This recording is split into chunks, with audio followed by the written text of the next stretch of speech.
నీ మాట సంపూర్ణ స్వచ్ఛత గలది, అది నీ సేవకునికి ప్రియమైనది. నీ బాట సంపూర్ణ స్వస్థత గలది, అది నీ ప్రియునికి ప్రాణమైనది. అయ్యో, ఎంతకాలము ఈ శ్రమ, ఎంతకాలము ఈ రోగము, ఎంతకాలము ఈ సమస్య, ఎంతకాలము ఈ దుఃఖము, ఎంతకాలము ఈ దరిద్రము, ఎంతకాలము ఈ నష్టము, మరి ఎంతకాలము ఈ నరకము. ప్రియులారా, భయపడకుము, ఈ వాక్యమే నిన్ను బ్రతికించును, వాక్యమే నిన్ను స్వస్థపరచును, వాక్యమే నిన్ను బలపరచును, వాక్యమే నీకు నెమ్మదినిచ్చును, వాక్యమే నిన్ను విడిపించును, వాక్యమే నిన్ను నిత్యత్వానికి నడిపించును. ఆ వాక్యమే ఈ స్వచ్ఛమైన వాక్యము. మన ప్రభు అయిన యేసుక్రీస్తు ఘనమైన నామములో ఈ స్వచ్ఛమైన వాక్యం అనే ఈ కార్యక్రమాన్ని వీక్షిస్తున్నటువంటి మీ అందరికీ శుభములు తెలియజేస్తున్నాను. నా ప్రియమైన సహోదరి సహోదరులారా, అందరూ బాగున్నారు కదా? చాలా సంతోషం.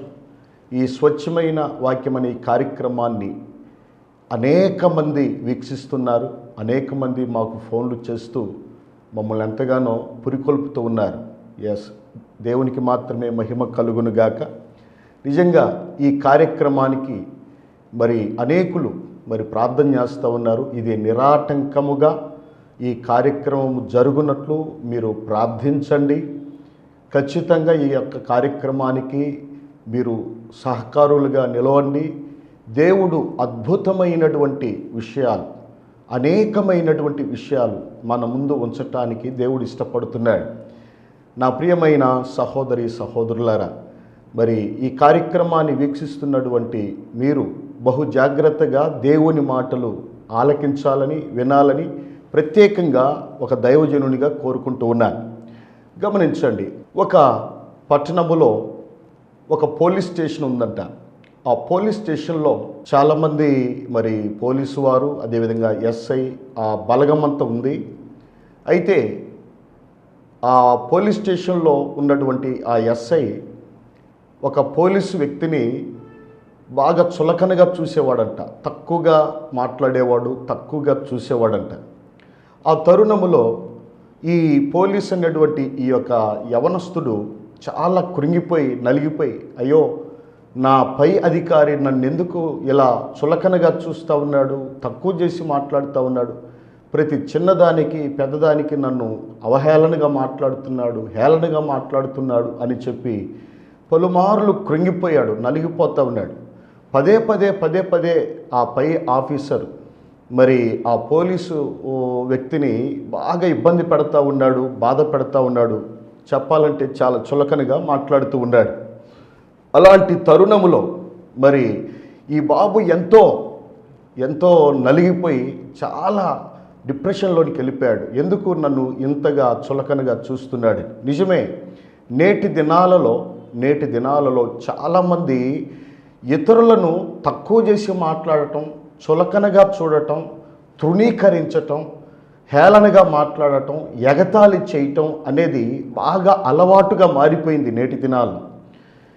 గమనించండి, ఎందుకు అసలు చులకనగా మనుషులు సాటి వ్యక్తిని ఎందుకు చులకనగా చూస్తారంటే, చదువు లేదని కొంతమంది చులకనగా చూస్తారు, వారికి ధనము లేదని వారిని చులకనగా చూస్తారు, లేదా వారికి ఉద్యోగము లేదని వారిని చులకనగా చూస్తారు. మనుషులు చూడండి, మన చుట్టే ఉంటారు ఇలాంటి వ్యక్తులు.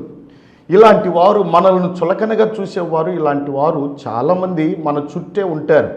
మనకు ఉద్యోగం లేదని, లేక మనకు మంచి సరైన చదువు లేదని, లేదా సరైనటువంటి ధనము లేదని, లేకపోతే సరైన బలగము లేదని, రకరకాల కారణాలు పరిశుద్ధ గ్రంథములో చాలా విషయాలు ఉన్నాయి వీటన్నిటికీ.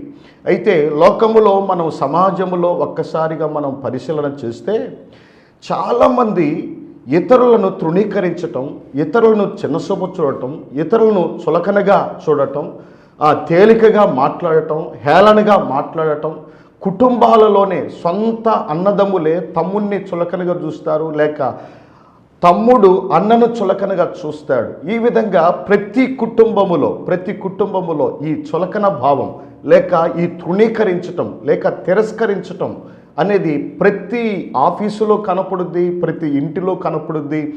బయట ఎక్కడ చూసినా కానీ ఇదిగో కొంచెం బలము కలిగిన వారు బలహీనులను బాధ పెడుతూ ఉంటారు. జ్ఞానం కలిగిన వారు జ్ఞానము లేని వారిని చిన్నచూపు చూస్తూ ఉంటారు. ధనము కలిగిన వారు ధనము లేని వారిని తక్కువగా మాట్లాడుతూ ఉంటారు. ధనవంతులు బీద వారిని చాలా తక్కువగా చూస్తూ ఉంటారు.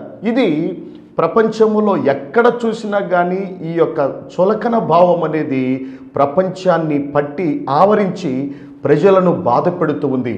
నా ప్రియమైన సహోదరులారా, నిజముగా ఇలాంటి పరిస్థితుల్లో ఒకవేళ ఎవరైనా నిన్ను చులకనగా చూస్తున్నారా, ఎవరైనా నిన్ను తక్కువ చేసి మాట్లాడుతున్నారా, నీకున్న పరిస్థితిని బట్టి ఒకవేళ నీకు ధనము లేదని, అందము లేదని, ఉద్యోగము లేదని, పిల్లలు లేరని, లేక రకరకాల ఏ కారణము చేతనైనను నువ్వు ఇతరుల ద్వారా చులకనగా చూడబడుతున్నావా, అయితే ఈ రాత్రి నువ్వు కృంగిపోవాల్సిన పని లేదు, భయపడాల్సిన పని లేదు. ఖచ్చితంగా దేవుడు నిన్ను వారి మధ్యనే, నిన్నెవరైతే తక్కువ చేసి మాట్లాడారో, నిన్నెవరైతే చులకనగా చూశారో, నిన్నెవరైతే తృణీకరించినటువంటి వారి మధ్యనే దేవుడు నిన్ను ఘనమైనటువంటి పాత్రగా దేవుడు నిలవబెడతాడని ఈ సందేశము ద్వారా మీకు తెలియజేస్తున్నాను. ప్రియమైనటువంటి సహోదరులారా, వాక్యాన్ని ధ్యానం చేద్దాం.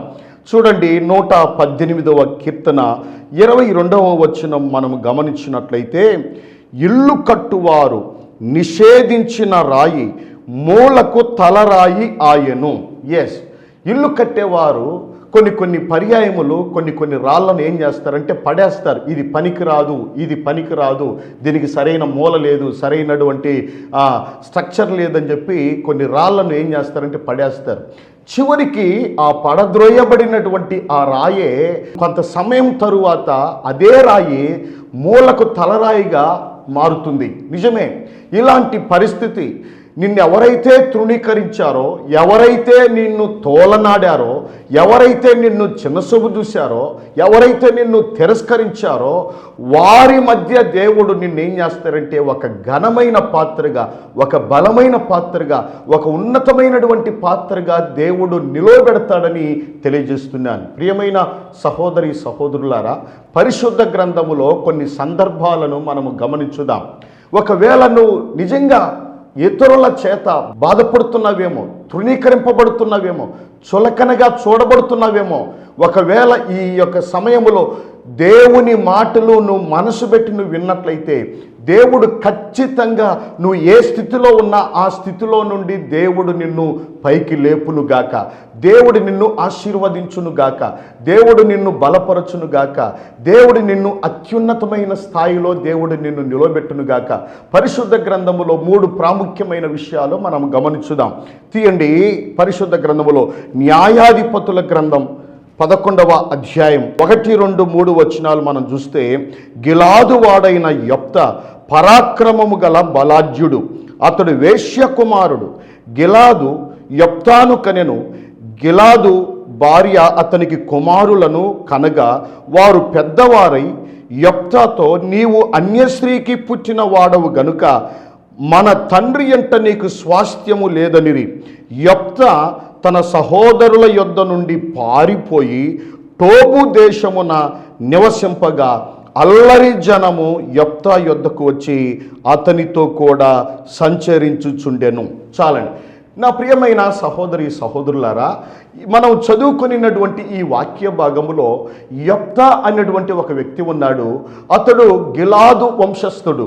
గిలాదు అనేటువంటి వ్యక్తి యెఫ్తాను కన్నాడు. ఎలాగూ అనంటే ఒక వేశ్య ద్వారా పుట్టినటువంటి కుమారుడు.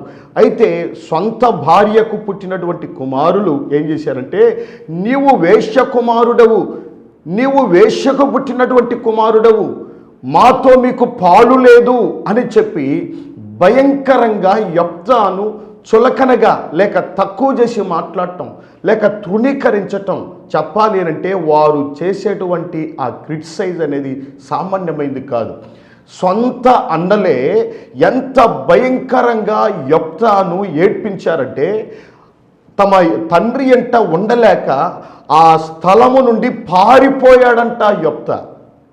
అక్కడ నిలవలేక ఆ మాటలు తట్టుకోలేక అక్కడ నుండి ఆ ఇంట్లో నుండి పారిపోయాడంట. ఎందుకనంటే వారు భయంకరంగా అతనిని తిరస్కరించారు, తృణీకరించారు.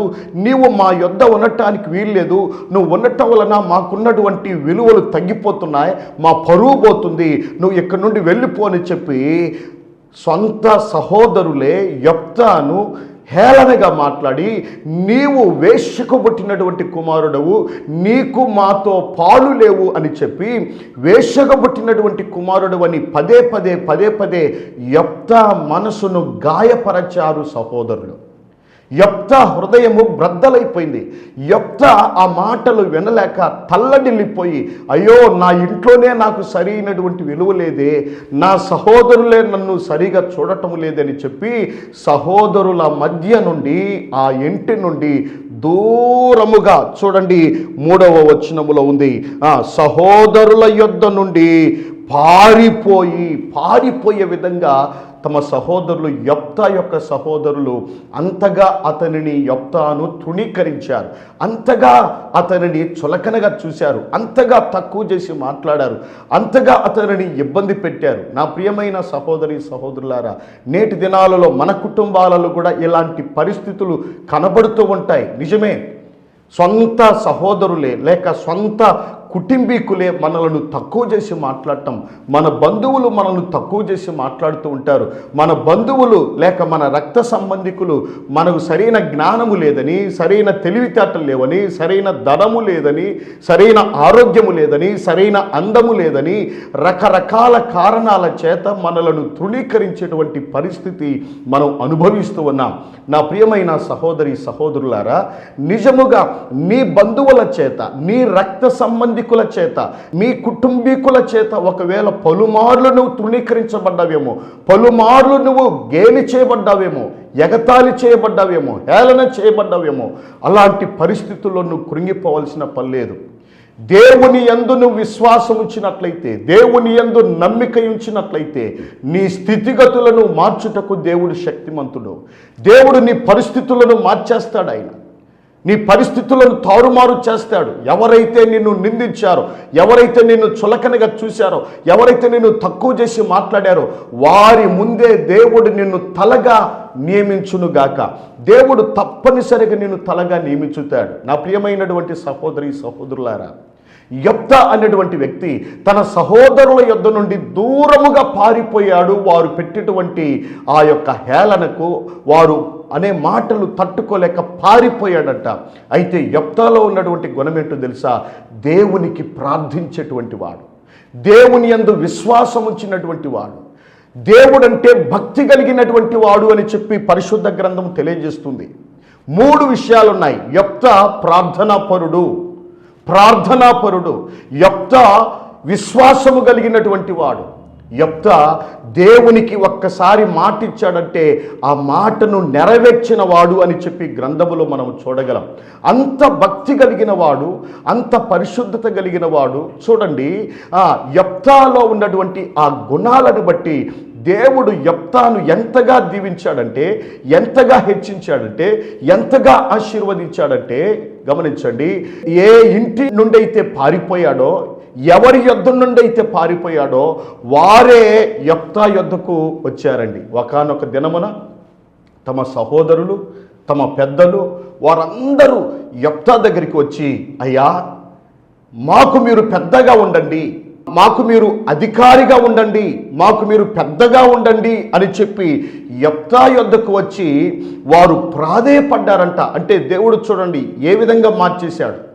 ఏ ఇంటి నుండి అయితే పారిపోయాడో, పారిపోయిన ఆ స్థలానికి తమ సహోదరులను, తమ పెద్దలను, వారందరినీ దేవుడు అక్కడికి నడిపించి అయ్యా నువ్వు మా మీద అధికారిగా ఉండు, నువ్వు మా మీద అధిపతిగా ఉండు అని చెప్పి కోరుకునే విధంగా దేవుడు వారిని మార్చేశాడు. చూడండి, మనం గమనించినట్లయితే అక్కడే 11వ అధ్యాయం 9వ వచనములో మనం చూస్తే, అప్పుడు గిలాదు పెద్దలు అందుచేతనే మేము నీ యొద్దకు మళ్ళీ వచ్చితిమి, నీవు మాతో కూడా వచ్చి అమ్మోనీయులతో యుద్ధము చేసిన ఎడల గిలాదు నివాసులమైన మా అందరి మీద నీవు అధికారి వగుదు అని యెఫ్తాతో అనిరి. ఎస్, అమ్మోనీయులు యుద్ధం చేయటానికి వీరి మీదికి రాగానే వీరి పక్షమున యుద్ధము చేయటానికి ఎవరు లేరు. అందుకని యుద్ధములో పరాక్రమశాలి యెఫ్తా, ఎంతో నైపుణ్యత కలిగినటువంటి వాడు. వారితో జయం పొందుకోవాలి అంటే ఖచ్చితంగా పరాక్రమశాలి ఎంతో అవసరమై ఉన్నాడు. ఈ సమయంలో పెద్దలందరూ యెఫ్తా దగ్గరికి వచ్చి, అయ్యా, మాతో యుద్ధము చేయటానికి అమోనీయులు పరిగెత్తుకొని వస్తున్నారు, వారితో యుద్ధం చేయాలంటే మా వల్ల కాదు, నీవు తప్పనిసరిగా మా యుద్ధకు రావాలి, మా మీద నువ్వు అధికారిగా ఉండాలి, వారితో నువ్వు యుద్ధము చేసి మన విజయాన్ని పొందుకోవాలని చెప్పి ఆ పెద్దలు బ్రతిమలాడగా వెంటనే చూసారా, పడద్రోయబడినటువంటి రాయి లేక త్రోసివేయబడినటువంటి రాయి తలకు మూలరాయిగా ఏ విధంగా అయితే మారిందో ఆ విధంగా ఎవరైతే త్రోసివేశారో, తృణీకరించారో, చులకనగా చూశారో, తిరస్కరించారో అలాంటి వారే మరలా యెఫ్తా దగ్గరికి వచ్చి, నీవే మమ్ములను ఆదుకో, నీవే మా పక్షమున ఉండు, నీవే మా మీద అధికారిగా ఉండు అని చెప్పి బ్రతిమిలాడుకునే విధంగా దేవుడు మార్చేశాడు. నా ప్రియమైన సహోదరి సహోదరులారా, నిజముగా ఒకవేళ నువ్వు తృణీకరించబడుతున్నావేమో, ఎవరి చేతనైనా నువ్వు బాధపడుతున్నావేమో, ఎవరి చేతనైనా నువ్వు చులకనగా చూడబడుతున్నావేమో, కృంగిపోవాల్సిన పని లేదు, భయపడాల్సిన పని లేదు. దేవుడు ఖచ్చితంగా అదే ప్రజల మధ్య నిన్ను ఒక తలగా, ఒక అధికారిగా దేవుడు నిన్ను నియమించును గాక. అంత మాత్రమే కాదు, మరొక వ్యక్తిని మీకు తెలియచేస్తాను. తేండి పరిశుద్ధ గ్రంథములో ఆదికాండం 37వ అధ్యాయం 4-5 వచనాలు మనం చూద్దాం. అతని సహోదరులు తమ తండ్రి అతనిని తమ అందరికంటే ఎక్కువగా ప్రేమించుట చూచినప్పుడు వారు అతని మీద పగబట్టిరి, అతనిని క్షేమ సమాచారమైనను అడుగలేకపోయిరి. యోసేపు ఒక కలగని తన సహోదరులతో అది తెలియజెప్పగా వారు అతని మీద మరీ పగబట్టిరి. ఎస్, ఇక్కడ ఏమిటి అని అంటే, రెండవదిగా యోసేపు అనేటువంటి వ్యక్తి ఉన్నాడు. ఆయన తన సొంత సహోదరులే, తమ సొంత అన్నలే ఏం చేశారంటే అతనిని చాలా తక్కువగా మాట్లాడటం, అతను చెప్పింది వినకపోవటం, ఏ మాట చెప్పినా నవ్వుకోవటం. అరే, ఇతడు మన మీద అధికారం అవుతాడంట, ఇతనికి మనం సాష్టాంగ నమస్కారం చేస్తామంట అని చెప్పి పలుమార్లు నవ్వుకోవటం, చులకనగా చూడటం, తక్కువ చేసి మాట్లాడటం అని చెప్పి పదే అతని మీద పగబట్టారంట, అతని మీద అసూయ పన్నారంట. సొంత అన్నలే, సొంత సహోదరులే. యోసేపు 2 మారులు కలలు గని 2 కలలు తమ అన్నలకు, తమ తల్లిదండ్రులకు తెలియజేస్తాడు. ఏమిటి అంటే, మొట్టమొదటిగా చెప్తాడు, ఏమని, మనమందరం ఒక పొలములోనికి వెళ్ళాము, ఆ పొలములో మనము పనలు కట్టుచు ఉండగా నా పన లేచి నిలవబడింది, మీ పనలన్నీ కూడా నా పనకు సాష్టాంగ నమస్కారం చేశాయని మొదటి కళ చెప్తాడు. రెండవ కళ ఏమంటాడంటే, ఇదిగో సూర్య చంద్ర 11 నక్షత్రాలు నా యొద్దకు వచ్చి సాష్టాంగ నమస్కారం చేశాయని చెప్పి రెండవ కళ చెప్తాడు. ఈ మాటకు తమ సొంత అన్నలు, తల్లిదండ్రులు ఎలాగంటే భయంకరంగా అతన్ని నవ్వుకున్నారు, హేళనగా చూశారు, అతని యందు అసూయపడ్డారు. నీకు మేము నమస్కారము చేసేవారిమా, నీవు చెప్పింది మేము వినాలా, నువ్వు పెద్ద పోటుగాడివి అన్నట్లుగా తమ సొంత అన్నలే, తమ కుటుంబీకులే అతనిని చాలా తక్కువగా మాట్లాడి, అతని యందు పగబట్టి, అతని యందు అసూయపడి, అతనిని ద్వేషించటం, దూషించటం, అతనిని కొట్టటం, అతన్ని చిత్రహింసలు పెట్టడం, చివరికి ఒక పశువును గద అమ్మినట్లుగా యోసేపును అమ్మేశారండి. నిజమే నా ప్రియమైన సహోదరి సహోదరులారా, దేవుని ప్రణాళిక నీ ఎడల ఉన్నప్పుడు నువ్వు ఏదైనా నీ కుటుంబీకులతో షేర్ చేసినప్పుడు వారు అంగీకరించరు. అంగీకరించకపోక హేళనగా మాట్లాడతారు, నవ్వుకుంటారు, చులకనగా చూస్తారు, తృణీకరిస్తారు. అయినను నువ్వు భయపడాల్సిన పల్లా, నీ పట్ల దేవుని యొక్క ఉద్దేశం ఏమిటో, దేవుని యొక్క ప్రణాళిక ఏమిటో, ఆ ప్రణాళిక అనేది తప్పనిసరిగా దేవుడు నెరవేరుస్తాడు. నువ్వు భయపడాల్సిన పల్లా. ఎవరో ఏదో అనుకున్నారని, ఎవరు ఏదో నవ్వుకున్నారని, తృణీకరించారని, చులకనగా చూశారని నువ్వు కృంగిపోవాల్సిన పల్లె. నా ప్రియమైన సహోదరి సహోదరుడా, నేటి దినాలలో మీ కుటుంబాలలో నిజంగా ఇలాంటి పరిస్థితులు మీరు ఎదుర్కొంటున్నారేమో. నా అన్నవారే నిన్ను భయంకరంగా హేళన చేయటం, నవ్వుకోవటం, తృణీకరించడం, ఇలాంటి పరిస్థితులను చూస్తున్నావేమో. వారి కన్నుల ఎదుట నీ పరిస్థితులను దేవుడు మార్చేస్తాడు. యోసేపు కృంగిపోలేదు, భయపడలేదు. దేవుని యొక్క చిత్తాన్ని కనిపెట్టి చూస్తూ ఉన్నాడు. దేవుని యందు ఎంతో పరిశుద్ధత కలిగిన వాడు, భక్తి కలిగిన వాడు, పాపమునకు దూరంగా ఉన్నటువంటి వాడు. యోసేపు యొక్క చరిత్ర చదువుతూ ఉంటే అద్భుతంగా ఉంటుంది. ఆయన ఎక్కడ కూడా పాపమునకు తావు లేకుండా పరిశుద్ధంగా జీవించిన వాడు, దేవుడంటే భయము కలిగిన వాడు, దేవుడంటే భక్తి కలిగిన వాడు. అర్థమవుతుందా? దేవుని చిత్తాన్ని కనిపెట్టి నడిచినటువంటి వాడు. దానిని బట్టి తనకెన్నో శ్రమలు ఎదురయ్యాయి. సొంత సహోదరులే అతనిని త్రోసేశారు, గోతిలో పడద్రోశారు. చెప్పాలంటే భయంకరమైన గోతిలో పడద్రోశారు. ఎంత అసూయ ఉంటే సొంత తమ్ముణ్ణి గోతిలో పడద్రోస్తారు. ఈ రోజుల్లో నీవు కూడా నీ అన్నల చేత, నీ తమ్ముళ్ళ చేత, నీ బంధువుల చేత, నీ రక్త సంబంధికుల చేత నీవు తోలనాడబడుతూ ఉన్నావేమో, త్రోసివేయబడుతూ ఉన్నావేమో, చులకనగా చూడబడుతున్నావేమో, తృణీకరింపబడుతున్నావేమో. ఖచ్చితంగా దేవుడు వారి మధ్య నిన్ను ఒక ఘనమైన పాత్రగా దేవుడు నిన్ను వాడుకొనును గాక. అద్భుతంగా దేవుడు నిన్ను మలుస్తాడు. భయపడవద్దు. అయితే యోసేపు వలె నువ్వు పవిత్రమైన జీవితాన్ని నువ్వు కలిగి ఉండాలి. యోసేపు వలె పరిశుద్ధమైన జీవితాన్ని నువ్వు కలిగి ఉండాలి. దేవునికి భయపడి నువ్వు బ్రతకాలి. నమ్మకత్వములో, యథార్థతలో ఎక్కడ కూడా రాజీ పడకుండా నువ్వు బ్రతికినట్లయితే నీ నమ్మకత్వాన్ని బట్టి, నీ యథార్థతను బట్టి, నీ పవిత్రతను బట్టి, నీ భయమును బట్టి, నీ భక్తిని బట్టి దేవుడు నిన్ను అంచెలంచెలుగా దేవుడు నిన్ను ఆశీర్వదిస్తాడు. యోసేపును ఎలా ఆశీర్వదించాడో తెలుసా? భయంకరంగా అన్నల చేత త్రోసివేయబడిన, తృణీకరింపబడిన యోసేపును మాత్రం దేవుడు వదిలిపెట్టలే. అతని శ్రమలన్నిటిలో నుండి దేవుడు తోడయుండి, అతని శ్రమలన్నిటిలో నుండి దేవుడు అతనిని విడిపించి మొట్టమొదటిగా పోతిఫర్ ఇంట్లో ఒక పరిచారకునిగా ప్రవేశించాడు. పరిచారకునిగా చేరి తరువాత ఆ ఇంటికి అధికారయ్యాడు. ప్రమోషన్ వచ్చింది. చూసారా? ఆ ఇంటికి అధికారయ్యాడు. తర్వాత ఆ పని అంతటికి విచారణకర్త అయ్యాడు. అంటే పోస్టు మారింది. అక్కడ నుండి ఫరో దగ్గరికి వెళ్ళాడు. ఫరో ఇంటికి అధికారి అయిపోయాడు. 4వదిగా చూస్తే ఆ దేశానికే అధిపతి అయిపోయాడు. పరిశుద్ధ గ్రంథములో చూస్తే ఆశ్చర్యమేస్తుంది. తిండి ఆదికాండం 39వ అధ్యాయంలో 4వ వచనం, యోసేపు మీద అతనికి కటాక్షము కలిగెను గనుక అతని యొద్ద పరిచర్య చేయువాడాయను. అంటే పోతిఫర్ ఇంట్లో యోసేపు పరిచర్య చేసే వ్యక్తిగా మొట్టమొదటిగా జాయిన్ అయ్యాడు. పరిచర్య చేసే స్థానము నుండి ఎలాగ మారాడంటే తర్వాత విచారణకర్తగా, 2వది అక్కడే ఉంది చూడండి, మరియు అతడు తన ఇంటి మీద విచారణకర్తగా అతనిని నియమించి, పరిచారకునిగా చేరిన ఆ వ్యక్తి 2వది ప్రమోషన్ వచ్చింది, విచారణకర్తగా మారిపోయాడు. విచారణకర్తగా మారిన తర్వాత ఇప్పుడు 3వదిగా అతడు ఏ స్థాయికి ఎదిగాడు అనంటే 40వ వచనం, నీవు నా ఇంటికి అధికారివై ఉండవలెను.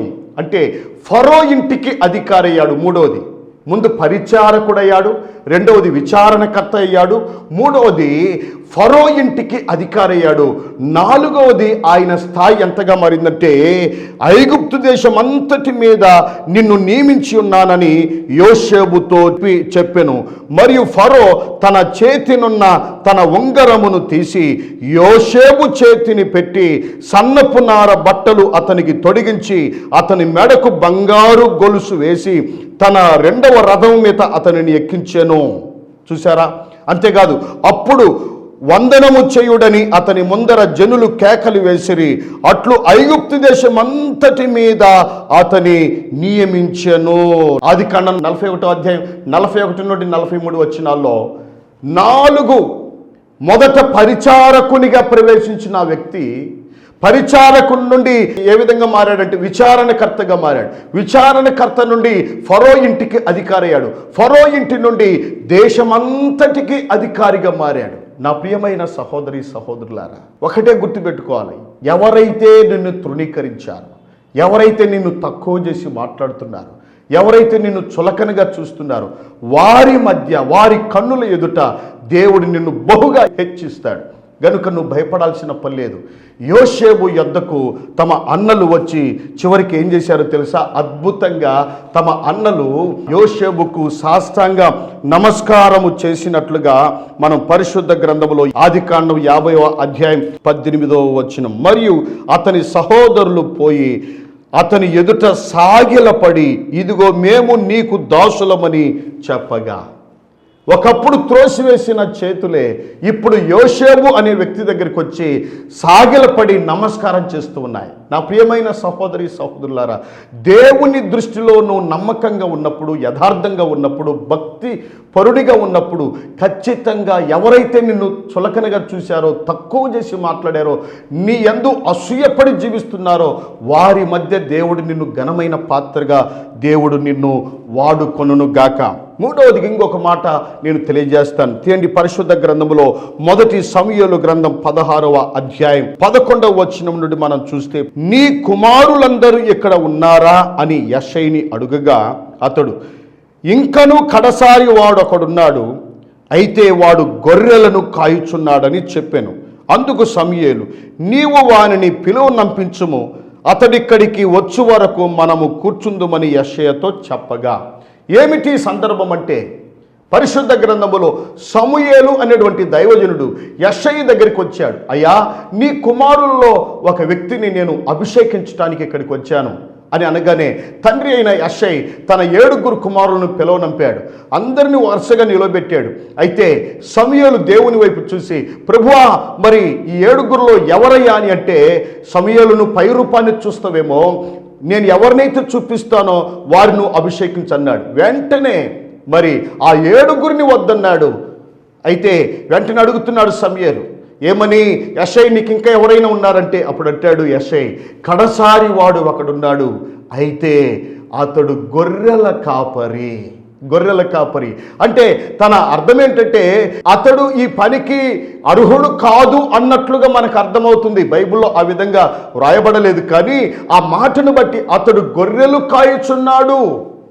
ఎస్, ఈరోజు నీ తండ్రి నిన్ను తక్కువగా మాట్లాడవచ్చు, చులకనగా చూడవచ్చు, లేక నీ తండ్రి ఎన్నికలో నువ్వు లేకపోవచ్చు, కానీ పరమ తండ్రి మాత్రం నీ పట్ల ఒక గొప్ప ప్రణాళిక కలిగి ఉన్నాడు. వెంటనే పిలువనంపమన్నాడు. పనివాణ్ణి పంపించి పిలువనంపాడు. పిలువనంపిన తర్వాత రానే వచ్చాడు. వచ్చిన తరువాత, నేను కోరుకున్నవాడు ఎత్తడే అని చెప్పి దేవుడు చెప్పగానే అతన్ని అభిషేకించాడు.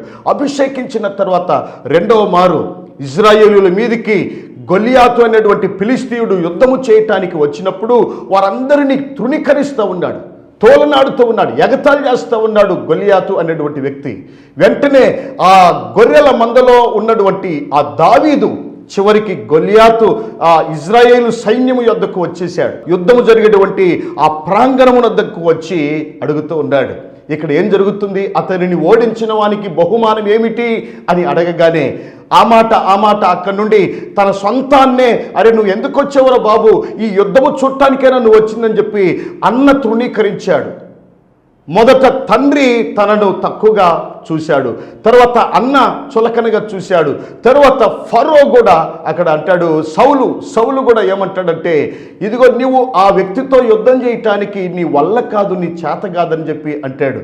అయితే అక్కడ కూడా అతన్ని ఒప్పించి యుద్ధములోనికి ప్రవేశించాడు, యుద్ధములో జయాన్ని పొందుకున్నాడు. నా ప్రియమైన సహోదరి సహోదరులారా, గొర్రెలు కాచుకునేటువంటి దావీదును దేవుడు ఎక్కడికి తీసుకొని వచ్చాడంటే, తన ప్రజలైన ఇశ్రాయేలీయులను పరిపాలించే మహారాజుగా దేవుడు నిలవబెట్టాడు. ఒకవేళ అందరూ నిన్ను చూసి తక్కువగా మాట్లాడటం, చులకనగా చూడటం, హేళనగా నవ్వుకోవటం, ఇవన్నీ నువ్వు చూస్తున్నావా? 78వ కీర్తనలో ఆ మాట ఉంటుంది. 70 నుండి 74 వచనాలలో ఏమని ఉంటుందో తెలుసా? అదిగో గొర్రెల దొడ్డిలో ఉన్నటువంటి ఆ వ్యక్తిని తన ప్రజలైన ఇజ్రాయేలీయులను పరిపాలించేటువంటి వ్యక్తిగా దేవుడు మార్చేశాడు. నా ప్రియమైన సహోదరి సహోదరులారా, ఈ యొక్క సమయంలో ఈ కార్యక్రమాన్ని వీక్షిస్తున్న నీవు ఒకవేళ ఎవరైనా నిన్ను తృణీకరించినా, తోలనాడినా నువ్వు భయపడాల్సిన పల్లె. భక్తులు ఏ విధంగా జీవించారో ఆ విధంగా నువ్వు జీవించగలిగితే తప్పనిసరిగా దేవుడు నిన్ను హెచ్చిస్తాడు. వారి కన్నుల ఎదుట దేవుడు నిన్ను దీవిస్తాడు. వారి కన్నుల ఎదుట దేవుడు నిన్ను బలపరుస్తాడు. నువ్వు కృంగిపోవాల్సిన పనిలేదు, భయపడాల్సిన పనిలేదు. దేవుడు నిన్ను బహుగా దేవుడు నిన్ను దీవించాలని, ఆశీర్వదిస్తాడని ఒక దైవజనునిగా కోరుకుంటున్నాను. దేవుడి మాటలు మన వినికిడిలో దేవుడు దీవించి ఆశీర్వదించును గాక. ఆమేన్. తలలు వంచండి, ప్రార్థన చేసుకుందాం. మహాగణుడా, మహోన్నతుడా, మీకు వందనాలు నాయనా. ఈ సమయమందు ఈ కార్యక్రమాన్ని వీక్షిస్తున్న ఈ బిడ్డలందరిని బట్టి ప్రార్థిస్తున్నాను. నిజమే, అనేకులు నాయన వారి వారి బంధువుల ద్వారా, స్నేహితుల ద్వారా, కుటుంబీకుల ద్వారా తక్కువగా చూడబడుతున్నారు, చులకనగా చూడబడుతూ ఉన్నారు. దానిని బట్టి ఎందరో కృంగిపోతూ ఉన్నారు, నలిగిపోతున్నారు. నా తండ్రి, అలాంటి వ్యక్తులను నాయన అయా వీరే కనికరించి వారిని ఆదుకోండి, వారిని లేవనెత్తమని, నువ్వు బలపరచే దేవుడవని, లేవనెత్తే దేవుడవని నమ్మి స్తుతిస్తూ యేసుక్రీస్తు ఘనమైన నామములో ప్రార్థించి స్తుతించి వేడుకొనిస్తూ ఉన్నాను తండ్రి. ఆమేన్. ఆమేన్. అందరికీ వందనాలండి. God bless you all. మా అడ్రస్ క్రైస్ట్ మినిస్ట్రీస్ 60 అడుగుల రోడ్ చివర, శ్రీనివాసరావుపేట, గుంటూరు. మీ ప్రార్థన అవసరతల కొరకు మమ్మలను సంప్రదించవలసిన phone number 9701327387. May God bless you all.